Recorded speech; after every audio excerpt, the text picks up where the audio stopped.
A finales de la década de los 80 y principios de la década de los 90 hubo un gran revuelo en los círculos ufológicos y de investigadores del misterio. Periodistas, investigadores, cronistas recibieron una extraña noticia acerca de una misteriosa isla en la región de los archipiélagos al sur de Chile.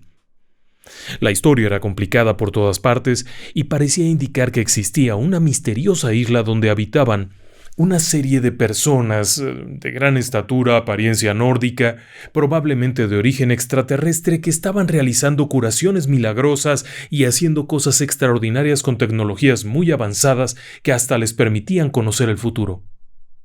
Aquello se antojaba un poquito complicado y algunos investigadores más o menos formales y que tenían un poquito más de experiencia optaron por dejar de lado el tema y no involucrarse en una historia que de entrada parecía inusual. Sin embargo, otros muchos no solamente no lo dejaron de lado, sino que se abocaron a entender esto o tratar de entenderlo. Esta noche en Relatos del Lado Oscuro, queremos hablarles acerca de la misteriosa isla Friendship, en el sur de Chile, en los archipiélagos allá abajo. Quizá sea una historia extraña, pero vale la pena conocerla. Comenzamos.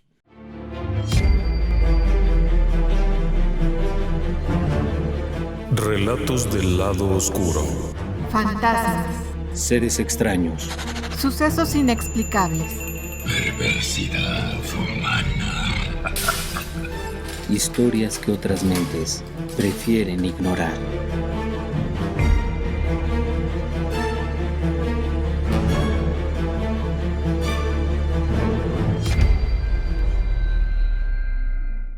La historia de la isla Friendship y en general todo el asunto Friendship se basa principalmente en los testimonios de dos personas. Únicamente dos personas. Y no solamente en sus testimonios, sino en toda una serie de situaciones que se fueron presentando. Para poder hablar de ello es muy importante plantear la historia en su conjunto, no cada una de las versiones, sino en su conjunto. Y es ahí en donde comienza esto. Es 1984, junio, en algún momento de la madrugada. Un hombre está en su casa con su familia, hacia el norte de Chile. Es un vendedor, alguien que se dedica a vender piezas o algo similar. Su nombre es Octavio. Y como parte de su trabajo, desde tiempo atrás, ha operado con un sistema de radio banda civil, algo que se conoce como una banda de 11 metros. Es banda abierta, es pública, es libre. El que tiene un aparato para hablar a través de esto lo puede hacer. Es aquella banda en donde uno ocupa un micrófono y es de ida, suelta y escucha. Es decir, que no es como un teléfono que las dos personas pueden hablar al mismo tiempo, sino que normalmente una persona oprime un botón y saluda o da algún mensaje, algún código o algo, suelta el botón y espera a que del otro lado el receptor le conteste. Octavio ocupa aquello para comunicarse con otros clientes, vendedores e inclusive con su propia casa. La instalación principal se encuentra ahí en su casa, de tal forma que a veces habla con su esposa desde el automóvil, mientras la esposa está en casa. Es 1984, no olvide que no hay teléfonos celulares y en las rutas que recorre Octavio, durante su trabajo como vendedor, las más de las veces ni siquiera hay un teléfono público y en muchas de las poblaciones más alejadas no hay teléfono en lo absoluto. Así que la mejor manera de comunicarse es mediante la banda de los 11 metros. Es una frecuencia o una forma de onda de radio que tiene una longitud de 11 metros. Es muy larga la longitud, alcanza distancias muy grandes, dependiendo del clima y un montón de cosas, pero es una banda que se puede operar muy bien. Así es que tienen estas comunicaciones y al paso del tiempo también desarrolló el gusto por la comunicación en una cosa que se conoce como radioaficionados, personas que se comunicaban a través de esto incluso con otros países. Esta frecuencia de los 11 metros, dependiendo también de cada aparato, puede llegar muy lejos. Y pueden tener comunicaciones libres, muy prolongadas y hasta en grupo. Esa es una gran ventaja. Estas personas, estos radioaficionados, llegan a desarrollar no solamente amistades, sino también comunicaciones clave. En algunos casos, tragedias que están desarrollándose en un lugar donde no hay comunicación son informadas por radioaficionados que mantienen el enlace con las autoridades, con la Cruz Roja. Ha sido muy útil muchas veces. Y se desarrolla eso, cierta amistad. Octavio y su familia, su esposa y sus 2 hijas, tienen una radiobase que se conoce como Estación Lucero. Así han denominado a su estación de banda civil. Y cuando terminan del trabajo se sientan ahí a modular, es decir, a comunicarse con otras estaciones. La estación 43, la estación Moquimbo, dependiendo de cada persona le pone el nombre que quiere. Aquí en México era común escuchar la estación kilómetro 43 en una de las carreteras del país. Era una estación de combustible donde tenían uno de estos aparatos y tenían comunicación muy intensa. Pero bueno, dejando de lado todo esto, Octavio está en su casa a mediados de junio 1984 cuando comienza a escucharse en el aparato una voz que repite una y otra vez: atento, atento. Esa es la llamada inicial, quiere decir que alguien quiere comunicarse. Llamamos del sur de Chile. Atento, atento. Norte de Chile. Conteste, por favor. Norte de Chile es abierto, son muchas estaciones. El hecho es que aquella persona está llamando constantemente, pero nadie responde. Octavio se siente inquieto porque puede ser una llamada de urgencia, así es que toma el micrófono y responde: aquí Estación Lucero, adelante, sur de Chile. Inmediatamente aquella voz responde identificándose como la estación del Faro Mitagüez. Mitagüez es una isla que pertenece al archipiélago de Chonos, que está hacia el sur. Es un sitio increíble. Hay muchísimas islas por todas partes y canales con agua de mar, es mar aquello, pero es muy complicado el lugar. El asunto está en que la voz que responde se identifica como Héctor, comandante de la dotación que cuida el Faro Mitagüez, es decir, el faro de la isla Mitagüez. Ante tal respuesta sigue adelante la conversación y aquel sujeto asegura que están teniendo problemas porque algo ha dañado sus equipos. El único aparato que funciona es la banda de 11 metros, en tanto que todos los demás equipos están dañados. El objeto que ha ocasionado eso es una enorme bola de color rojo, que emite algún tipo de frecuencia o algo que ha destruido sus equipos y están muy preocupados. Solicita que por favor alguien ponga en antecedente a las autoridades o informe a alguien de esto. La conversación continúa por unos momentos y de pronto interviene otra voz más. Es la voz en inglés de un hombre. Para su buena suerte, en ese momento la esposa se ha despertado también y le puede traducir ya que ella habla inglés. Se trata del capitán de un petrolero que está cerca de la zona, cuyo nombre es Misterio. Sigue la conversación y aquel hombre también reporta que sus equipos de navegación y de comunicación están dañados y que la única frecuencia que funciona o el único equipo que funciona es el 11 metros. Sigue adelante aquello cuando de pronto interviene una tercera voz que es un hombre que está en un barco por ahí cerca, que asegura que también se le han dañado sus equipos y que no encuentra algunos medidores y cosas que había puesto en el agua para estudiar los bichos que viven ahí, la fauna marina. Este hombre se hacía llamar Alberto y asegura estar muy molesto y cruzan algunas palabras mientras asegura que algo pasa. El asunto se pone más feo, porque en algún momento el sujeto que se hace llamar Héctor asegura que los miembros de su equipo, de su grupo de soldados o de marinos, han salido a ver de qué se trataba aquello, y al observar hacia arriba y ver aquella esfera roja, han recibido quemaduras graves. En fin, en algún punto se corta la comunicación y ya no hay manera de saber más. Octavio, preocupado, intenta comunicarse de alguna forma, pero ya no hay respuesta. Alguien más por ahí ha escuchado la conversación y de alguna forma va a avisarle a las autoridades navales. La dotación de los faros suele ser una dotación de marinos de la Armada chilena. El asunto queda ahí. Pasados algunos días, se vuelve a escuchar en el aparato, en la banda civil, una voz que llama: atento, atento, estación Lucero, atento, atento. Tras contestar a la comunicación, resulta que es Alberto, el hombre que había intervenido en la plática aquella madrugada quien se está reportando y está platicando con Octavio. La plática gira en torno a lo que pasó aquella noche.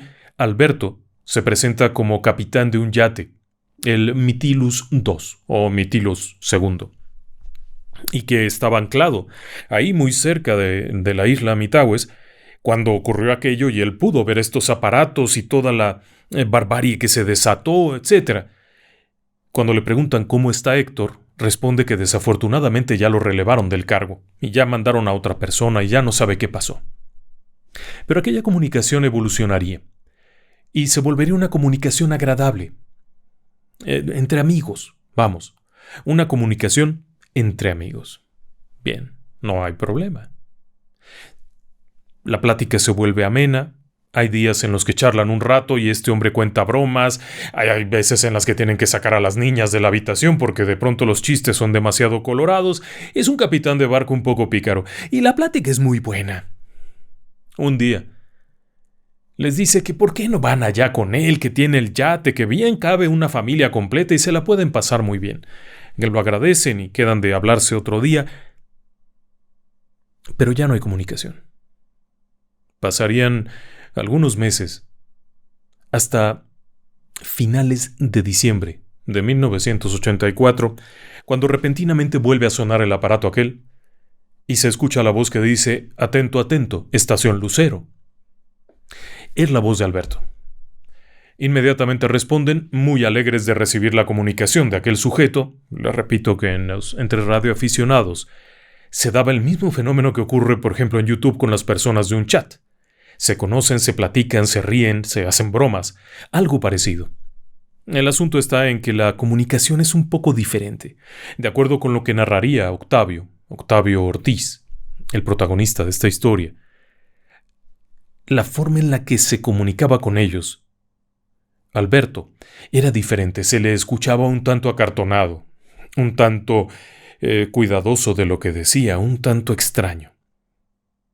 Y la plática sigue adelante y comienzan a darse cuenta que no solamente se trata de su impresión, porque les confiesa que está trabajando para unos curas gringos. Esa fue la terminología que describieron en sus narraciones, que les había dicho que trabajaba para unos curas gringos, refiriéndose a estadounidenses, que habitaban en una isla, en la región aquella. No estoy seguro porque no queda claro si era en la región de Chonos o en la otra región más al norte, hacia el lado del Atlántico. El hecho es que les cuenta que estas personas le han ayudado mucho. Le han contratado para que traslade cosas y personas. Su trabajo consiste en viajar a diferentes puertos que están en la zona costera, desde Chiloé hacia el sur. Recoger cosas, cajas, objetos y algunas personas y después trasladarlas hacia esta isla, en donde habitan estas personas. Aparentemente son los dueños de este lugar y le han ayudado mucho porque inclusive han pagado la deuda que tenía del barco. El barco era usado, pero lo había comprado y tenía que pagarlo y ellos lo han pagado, así es que está muy contento.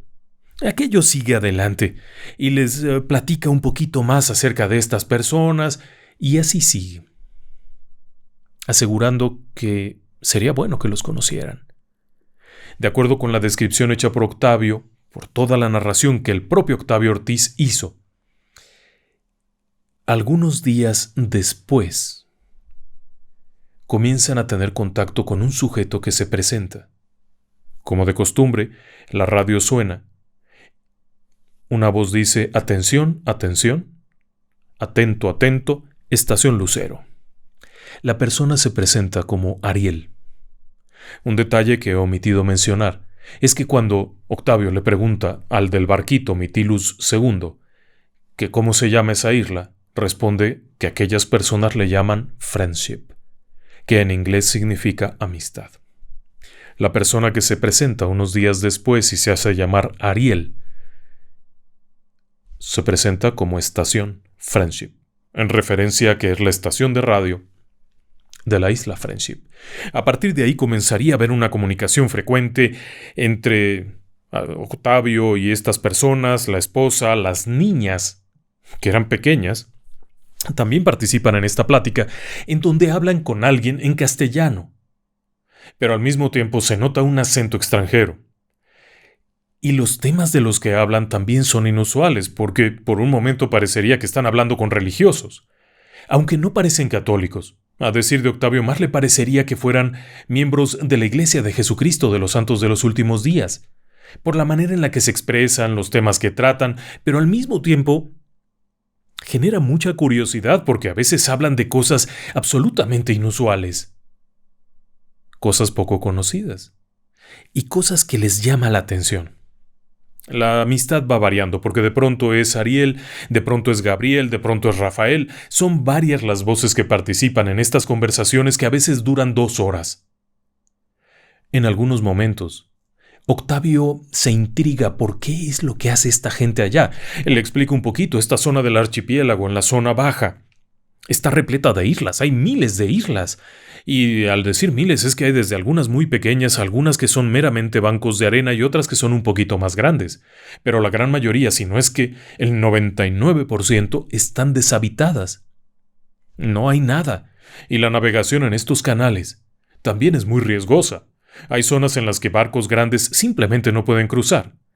Y no se trata de canales pequeños. Si usted ahora mismo observa alguna fotografía que hemos puesto por ahí, se trata de una zona en donde hay canales muy grandes, pero hay rocas, hay corrientes, hay cosas muy traicioneras.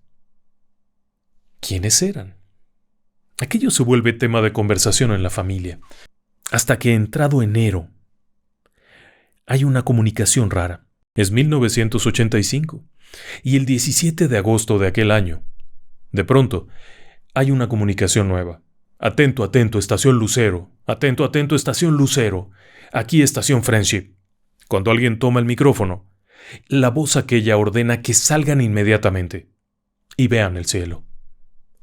Cuando salen, se topan con que hay varias personas en el exterior que están mirando al cielo, asombradas. Cuando miran hacia arriba, hay algo flotando allá arriba. El 17 de agosto de 1985, ocurrió un fenómeno que fue catalogado como ovni. En su momento, televisoras, personas, media zona norte de Chile, estuvieron viendo al cielo. Curiosamente, la comunicación de aquel personaje llamado Ariel aseguraba que él era el que estaba en aquel aparato y daba órdenes. Por ejemplo, que no se acercaran los helicópteros. Había un helicóptero en la zona sobrevolando. Que no se acercaran porque el campo magnético los derribaría. Y también aseguraba que si mandaban aviones, sufrirían la misma situación. La comunicación estaba siendo grabada. En cassette, en una grabadora normal que tenían junto a la estación de radio, grabaron aquello. El fenómeno se convirtió en un hit de la ufología chilena. Lo interesante del tema es que la voz aquella, de acuerdo siempre con las declaraciones de Octavio, insisto en esto, e insisto mucho, porque aquí los personajes centrales son 2. Y toda esta historia es a partir de sus propias declaraciones, no de otras personas. Y en este caso es Octavio el que asegura que la voz de Ariel no solamente les avisó que estaba allí, sino que les describió los movimientos que haría, dónde estaban ellos, qué estaban haciendo, cómo lo estaban haciendo, y aquello se fue complicando un poquito más, porque unos días después, una nueva comunicación de atento, atento, aquí es la Friendship, les revelaría que ocurriría un sismo terrible en México. 19 de septiembre, un temblor masivo destruye una buena parte de la Ciudad de México y causa daños enormes por todas partes. De acuerdo con lo que declararía Octavio posteriormente, aquello les había sido revelado por estos visitantes. Él no estaba seguro de que esta gente pudiera en algún momento ser o no alienígenas o algo parecido. No lo creían. Pero aquello les inquietó enormemente. Y les inquietó hasta el punto en el que sintieron temor, porque aquello no parecía ser un pedido de ayuda. No parecía tener esa intención de decirles va a ocurrir esto, ve y avísales, sino más bien era una demostración de mira cómo yo puedo saber cosas del futuro. Y reciben varias invitaciones Octavio y su familia para visitar Friendship. La idea era muy simple. Viajarían en algún transporte a un punto del camino. De ahí otro transporte les llevaría al puerto y luego el barquito, el Mytilus II, les llevaría a la isla Friendship. Pero a pesar de que ya iban en camino, se retractan. Y se retractan no una vez, sino varias. Por alguna razón, Octavio siente temor, siente desconfianza de exponer a su familia y se regresan a casa. Uno de esos intentos iba a ser un intento que tendría una consecuencia, porque la persona que les trasladaría desde la estación hasta el bote era Ernesto de la Fuente, la otra persona importante en esta historia. Pero no le digo más. El hecho es que en una de esas intenciones de ir a visitar Friendship, ya están cerca del puerto, ya están listos para montarse, cuando de pronto reciben una comunicación. He de decir que en el automóvil tenían un aparato de radio instalado. Y de pronto suena con la clásica voz de atento, atento, estación Lucero. Cuando Octavio responde, es Ariel que le está pidiendo que llame a la NASA y les diga que no despegue el transbordador espacial Challenger, porque si lo hace, va a ser destruido. Por supuesto, Octavio no tiene forma de comunicarse con nadie. ¿A quién rayos le va a decir nada? Así es que apaga aquello, se baja, se mete a la casa donde está su esposa, sus hijas y unos conocidos, y es cuando se entera que, en ese momento, está explotando el transbordador espacial Challenger. Aquello fue en enero del 86. Inmediatamente toman sus cosas y se regresan a su casa porque a él le da la impresión de que esto era un tour de force, una demostración de fuerza. Mira lo que podemos hacer. Y ya no quiere participar. Pero ahí es cuando comienza nuevamente una interacción con el otro personaje, Ernesto de la Fuente. Y déjeme que le platique la historia de Ernesto. Ernesto de la Fuente era un ingeniero mecánico, y al decir era es que falleció en el 2019. Un ingeniero mecánico chileno que trabajó para la Televisión Nacional de Chile como productor, y dicen que fue el director, pero en realidad era una televisora muy pequeña en ese momento y él era el hombre que corría a montar la antena, que corría a iniciar la transmisión. Vamos, un buen día decide que está harto de todo este estrés y se retira a un punto alejado de la civilización. Para ahuyentar un poquito la soledad, estando en este paraje solitario, compra un aparato de 11 metros, un radio de 11 metros. En ese sitio no había ni televisión, ni electricidad. Para cargar unas baterías tenían un generador, no había, obviamente, teléfonos. Con este aparato empieza a comunicarse, tener algún contacto con el mundo. Solo para tener alguien con quien hablar, vaya. Y es ahí, cuando tiene contacto, primero con el capitán del Mitilus.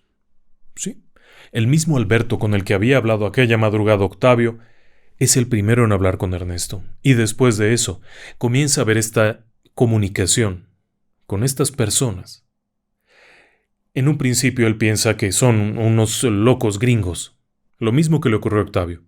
Pero conforme se van dando aquellas pláticas, nuevamente con Ariel, con Rafael, con Gael, se va dando cuenta que algo no está bien, porque las pláticas van desde filosofía, tecnología, sistemas, cosas de salud, cosas tan variadas que un día este hombre cae en cuenta de que le están hablando no un grupo de fanáticos religiosos, sino quizá algo más, algo que no era de este planeta, y empieza a sentirse inquieto. Pero al mismo tiempo, con una enorme curiosidad. Ernesto de la Fuente, además de estas constantes pláticas, hace preguntas muy específicas. Por ejemplo, ¿de dónde vienen ustedes? ¿De qué parte del universo? Y de pronto la otra voz le responde, ¿conoces el universo? Si te digo de qué parte, ¿vas a saber de dónde? Y cosas de ese estilo. Pero algo que siempre estaba por ahí de por medio era la mención de los ángeles del Señor. En un principio él pensó que se referían a los ángeles divinos o algo parecido, pero después comenzó a caer en cuenta que al decir ángeles del Señor se referían a algo mucho más material. Aquello fue progresando, y un buen día lo contratan.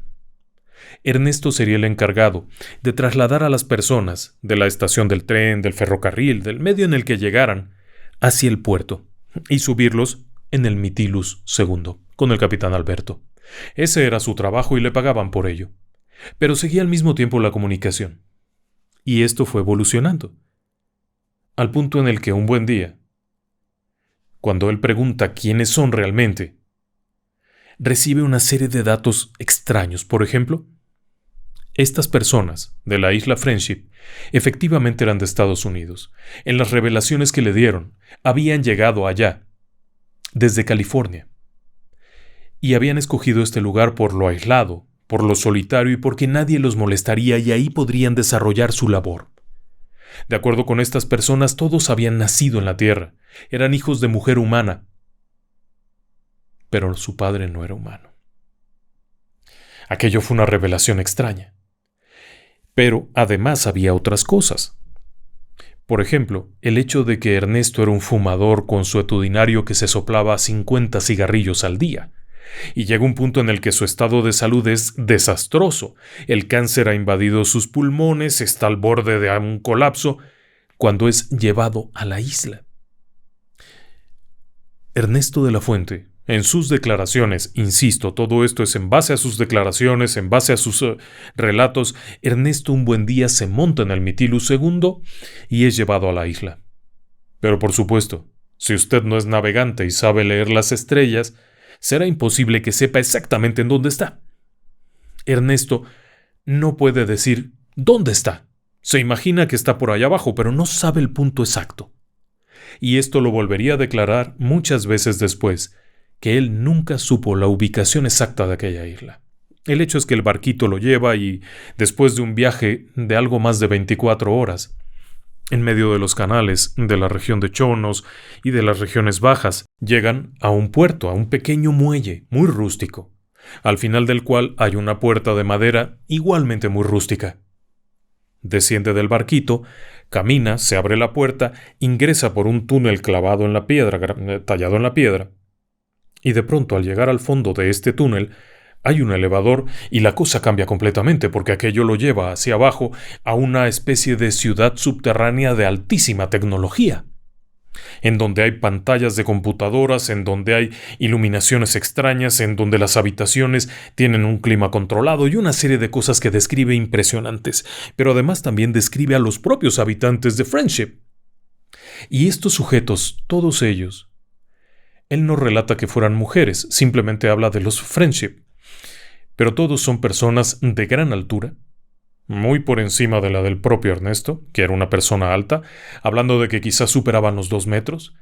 Todos ellos son de piel clara, cabello claro, ojos claros. Hablan en forma tranquila, pausada, cómoda. No levantan la voz, no lo necesitan. Hay unos 14 o 15 de estos sujetos y alrededor de unas 60 personas que no pertenecen a los Friendship, pero que han sido llevadas allá. Él reconoce a varias de estas personas, él las ha llevado. La isla tiene todo lo que necesita para ser autónoma. Lo llevan a conocer las instalaciones, le dan una habitación y lo operan de cáncer. En 4 días está fuera de riesgo. Es lo que él declara. Regresa posteriormente a la civilización, regresa a la costa y sigue adelante. Algún tiempo después, establece contacto con Octavio, porque él era el encargado de trasladarlo de la estación del tren o del autobús al Mytilus II, y es ahí donde comienza la relación con Octavio Ortiz y con la familia de Octavio. Y llega a ser una relación bastante prolongada. Pero no solo eso, sino que esta relación se va dando en compartir conocimientos, enlaces, en visitarse. Hasta el punto en el que en 1989, un buen día, Ernesto llega a la casa de Octavio acompañado de uno de los Friendships, un hombre joven de unos 20 y tantos años, extraordinariamente alto, vestido con una camisa de franela a cuadros, con unos pantalones de mezclilla, unos jeans y unos zapatos extraordinarios rarísimos. El sujeto casi no habló, pero parecía saber muchas cosas.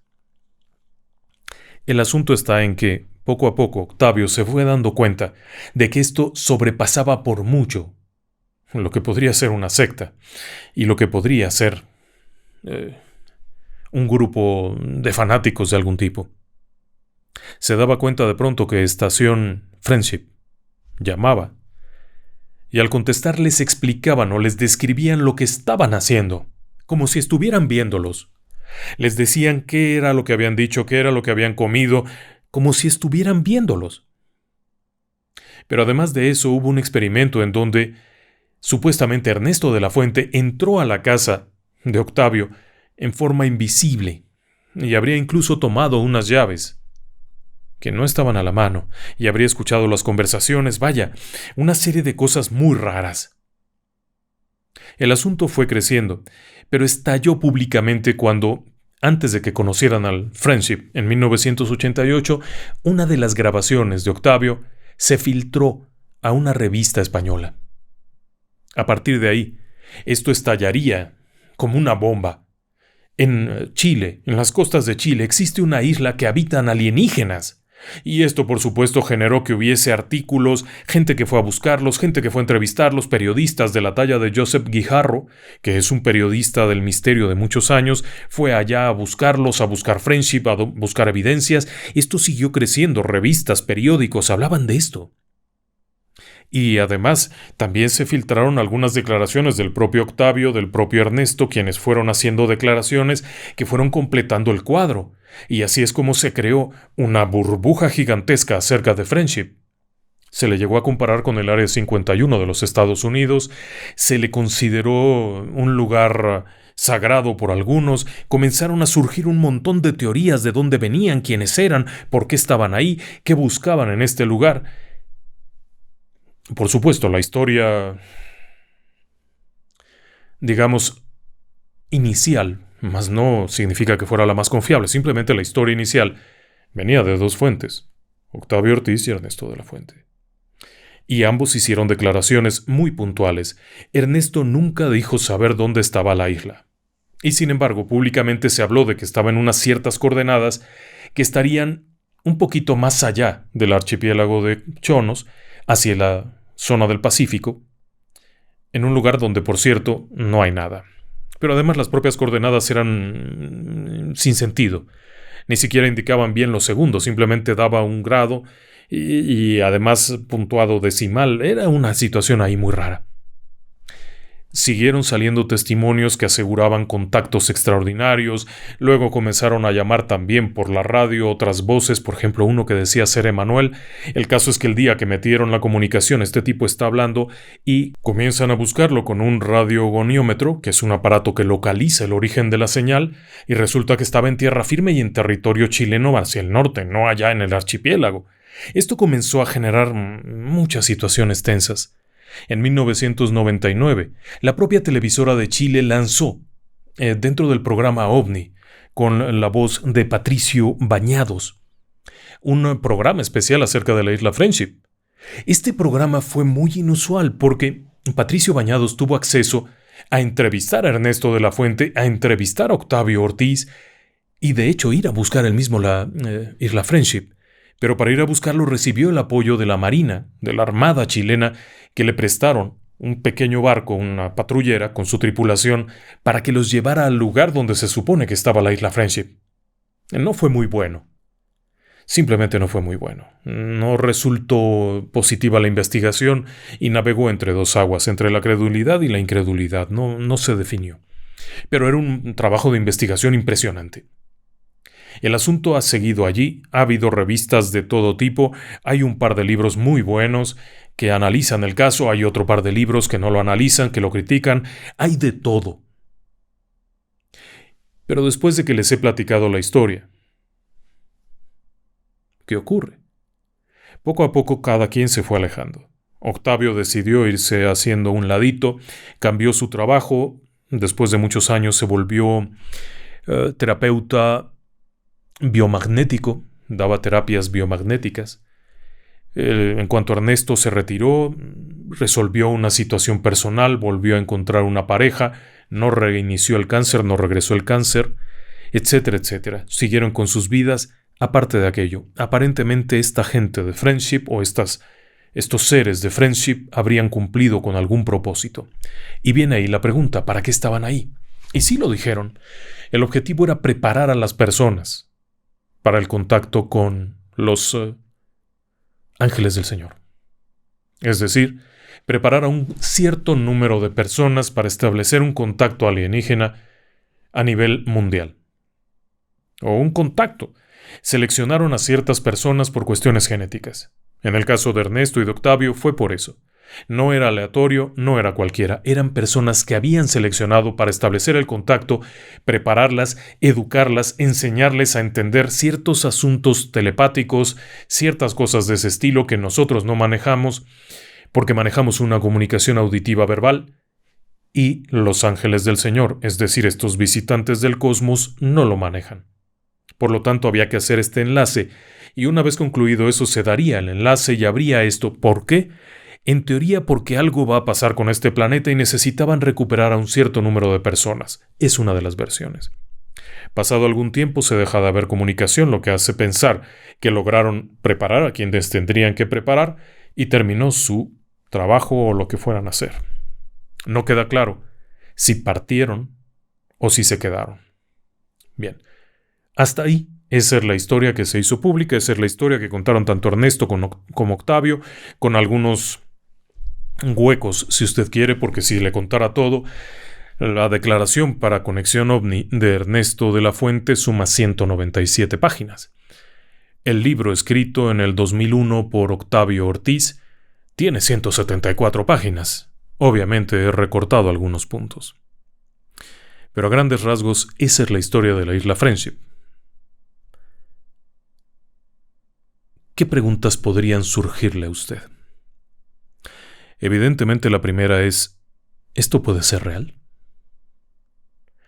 Le recuerdo que a lo largo de los años ha habido varias cosas locas por ahí. El expediente Hummo de España, que al final resultó ser una tomada de pelo de un tipo llamado José Luis Jordán Peña, en donde casualmente un grupo de personas muy afines al tema OVNI, muy creyentes del tema OVNI, que formaban grupo en una cafetería, en algo que se llamaba La Ballena Azul. El grupo se llamaba Amigos del Espacio Burú. Ya por ahí la cosa no iba muy bien. Comienzan a recibir cartas escritas a máquina por correo del espacio. Y se lo creen y empiezan a hacer una serie de cosas que terminaría con un asunto muy feo ahí, de la muerte del sastre asesino, que tenemos un video al respecto. Este hombre estaba alucinado con ese tema. O el caso de Marshall Applewhite y Heaven's Gate, en donde un grupo de personas de altísimo coeficiente intelectual, todos ellos expertos en cibernética, se creyeron que junto con el cometa Hale-Bopp iba a venir una nave extraterrestre que los iba a llevar a un planeta, etcétera, etcétera, etcétera. ¿Podía ser algo así? Y entonces vienen varios temas aquí. La primera es por qué utilizaban la radio. ¿Por qué no utilizaban otras formas de comunicación? Vamos, tan avanzados eran que no podían utilizar telepatía. Si podían saber dónde estaba Octavio cuando iba hasta el baño, pues yo creo que podrían comunicarse por otros medios. La respuesta, sin embargo, cuando le hicieron esa pregunta a Octavio fue: ¿qué importa? Pueden comunicarse en la forma que quieran. Pueden hacer uso de cualquier tecnología. El problema soy yo. Yo, Octavio, solo tengo este aparato para comunicarme. Así es que me llamaron por este aparato. Tenía sentido. Buen punto. Pero eso no significaba que fuera real. Y ahí es donde vienen las hipótesis. La primera hipótesis que surge cuando uno se acerca a la historia de Friendship es que todo es mentira. Y todo esto apunta por varias cosas. Lo primero, el OVNI del 17 de agosto de 1985, inclusive para algunos investigadores OVNI de mucha experiencia, no era otra cosa que un globosonda del proyecto Mir, un proyecto francés de investigación de la estratosfera y de alturas mayores a la atmósfera normal, utilizando globos.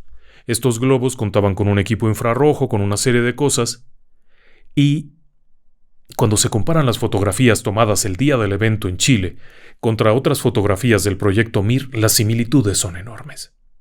Son muy parecidas. Así es que muchos investigadores, de talla de Stanton Friedman, quien también conoció del caso y opinó que era un globo, aquello podría ser tomado como la punta de lanza si en ese incidente mintieron. Obviamente podía haber mucho más. y es que el proyecto Mir, casualmente, era un proyecto que despegaba de Pretoria, en Sudáfrica, viajando a gran altura, fuera de las corrientes de viento. Por lo tanto, el globo lo que hacía era trasladarse, conforme la rotación terrestre, en dirección oeste, y la trayectoria era muy cercana a la zona del avistamiento. Pero no solamente muy cercana en geográfica, sino también en tiempo.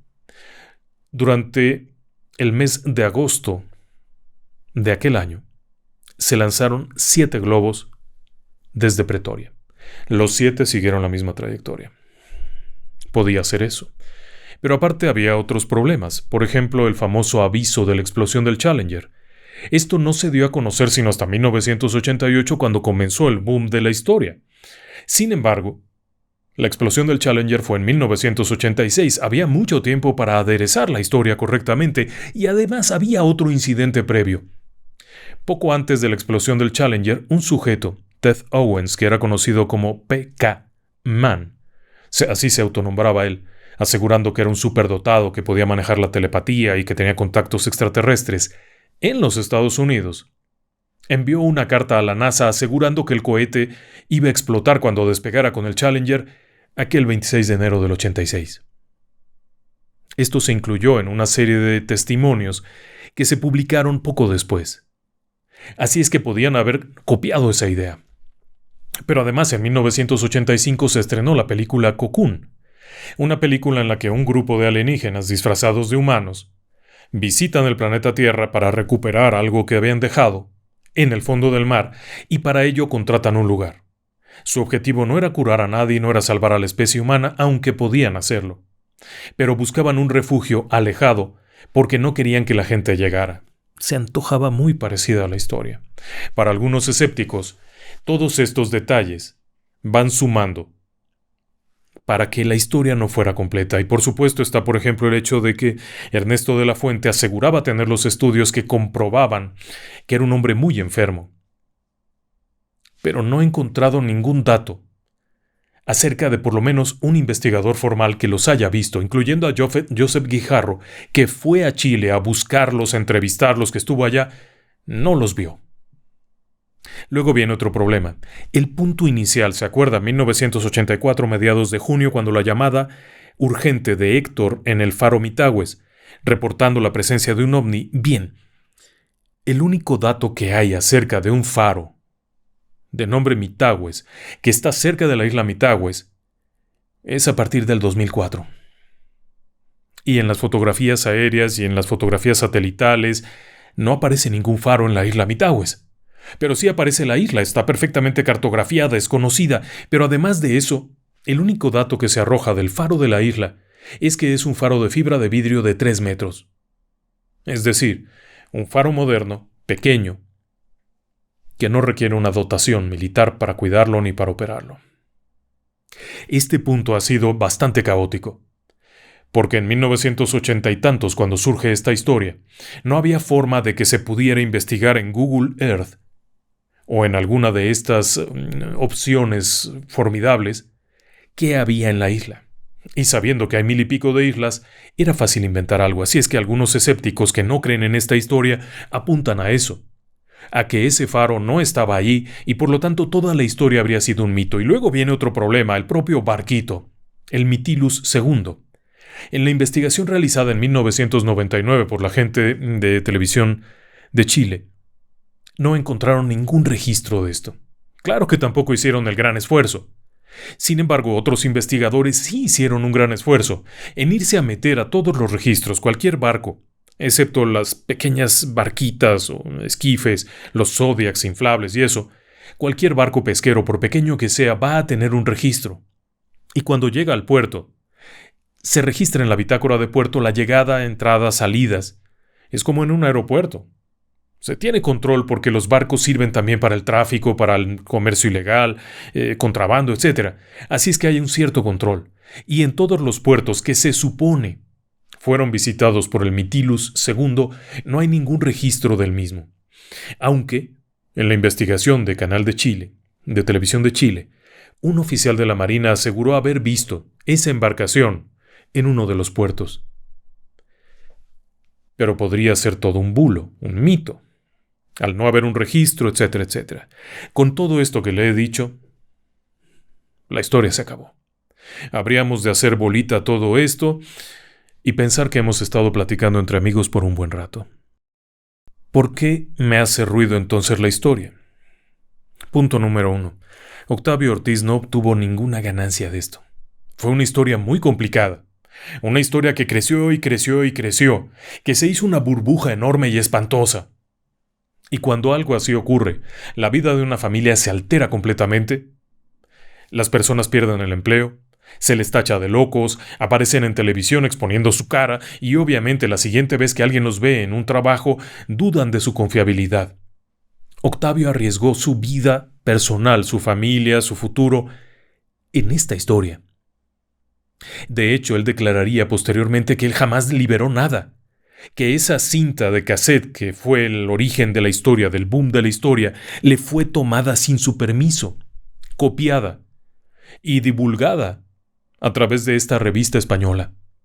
Muy molesto aseguraba que eso había sido una violación de su privacidad, que él no quería esto. En cuanto a Ernesto de la Fuente, él aseguró lo mismo.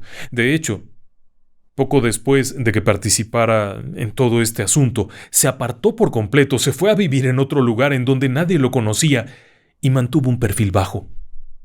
Porque ya no podía con tanta gente que llegaba a buscarlo, desde santones, que llegaban a hacer ritos para traer energías cósmicas y cosas de esas, hasta investigadores ovni, fanáticos, gente de la propia Iglesia de los Santos de los Últimos Días para reclamar haber hecho esas declaraciones, etcétera, etcétera, etcétera.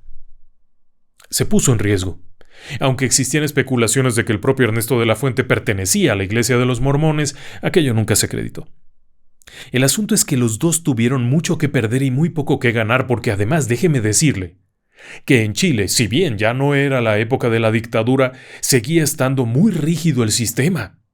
Eran muy rígidos en cuanto a noticias escandalosas y en cuanto a temas locos. ¿Por qué se arriesgarían a inventar algo así? Alguna vez le preguntaron a Octavio si sabía la historia de Pekka Mann, el hombre que supuestamente antes que él había avisado del Challenger. Y él decía que sí, que de hecho él había dicho eso a Ariel y a aquellas otras gentes. Les dijo, oigan, pero esto ya lo dijo otro hombre. Dijo, sí, hombre, los mensajes no son solo para ti. Tenía sentido. Pero además había 2 o 3 cosas. Primero, el comunicante, que informaba estar hablando desde el faro Mitagüez, podría estar mintiendo. No Octavio, él estaba escuchando algo y no tenía forma de saber si existía o no ese faro. Podría ser alguien que estaba engañando, que estaba inventando una historia. El tema del barquito del Mytilus II. El Mytilus II no aparece en ninguna parte.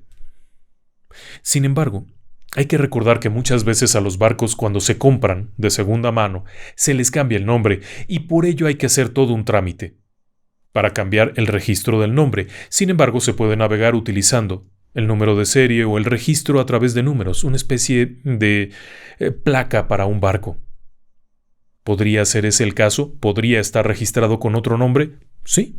De hecho, era un pequeño yate, no era un gran barco. Podía ser ese el caso. Y no sería el primero, porque de hecho, durante las investigaciones realizadas en el 2006 se encontraron cientos de barcos en esa misma condición. Inclusive barcos que estaban amarrados a puerto y que tenían un nombre pintado en la popa, el registro era diferente. Por lo tanto, como desacreditar completamente, no. Después de eso, nos vamos al asunto del globo Mir. Si bien muchos aseguraron que eso no era cierto y que era falso, otros aseguraban que no eran similares y que aquello era un aparato muy diferente.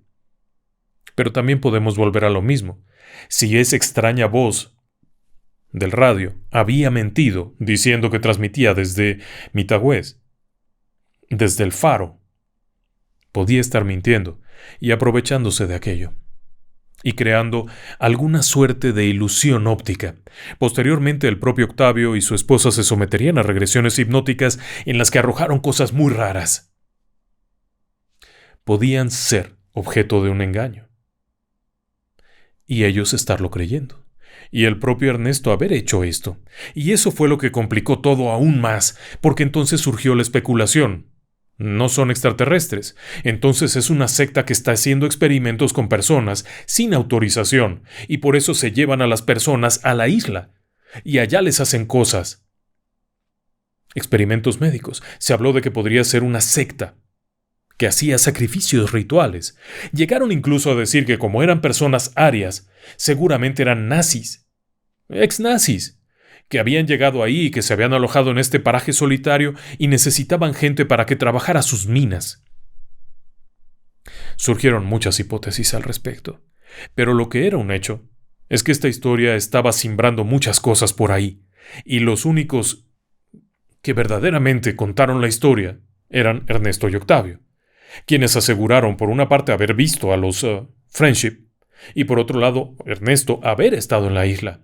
Y luego viene el problema de la ubicación. Ernesto asegura que él no sabe dónde está, no puede decirlo. Por lo tanto, los supuestos sobre la ubicación son falsos.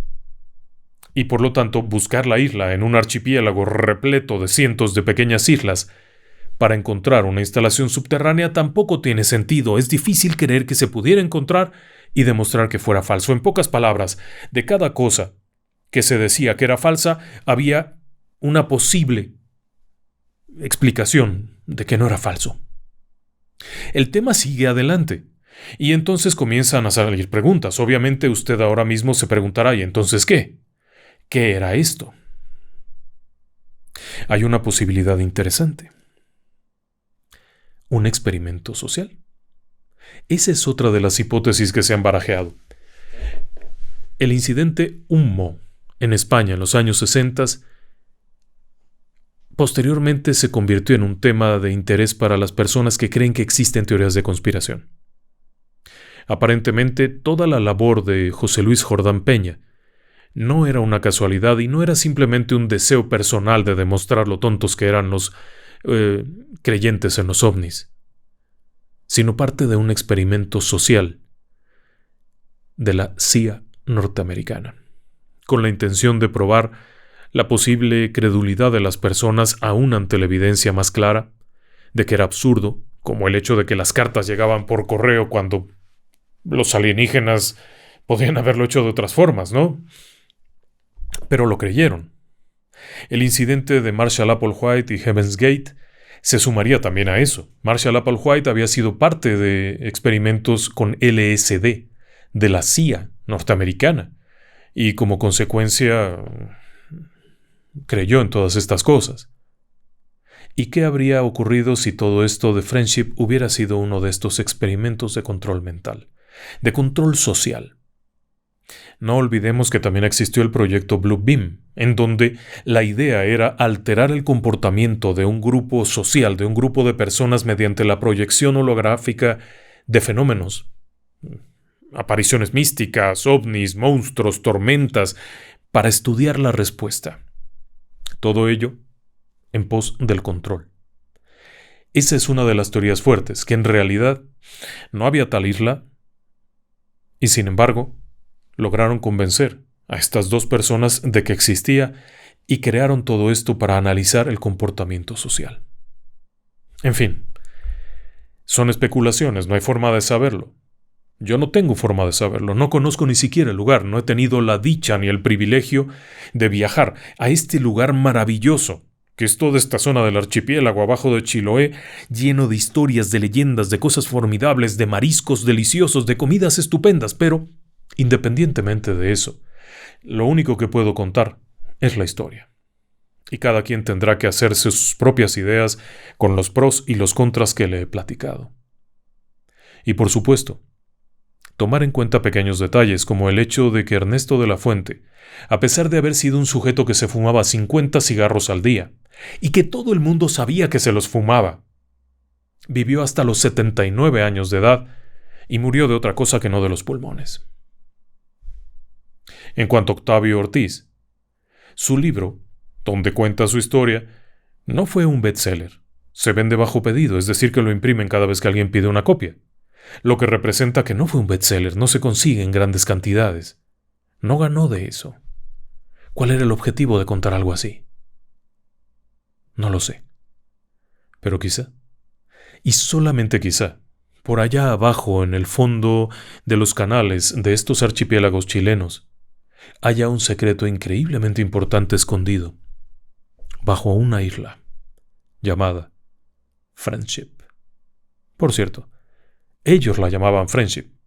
En la carta de navegación, en las cartas geográficas, puede seguir teniendo su nombre original, el nombre que le hayan puesto cuando cartografiaron la zona, y nadie se va a enterar cuál de ellas es la isla Friendship. Y si usted ahora mismo busca en los buscadores satelitales, va a encontrar una islita que dice supuesta isla Friendship, pero ni siquiera es en esa zona. De acuerdo con los testimonios, los tiempos de navegación del puerto de donde salió Ernesto, teóricamente, se encuentra mucho más al sur. ¿Misterio? Probablemente. Y probablemente mucho más de lo que sabemos está por ahí. Buenas noches y que descansen en paz.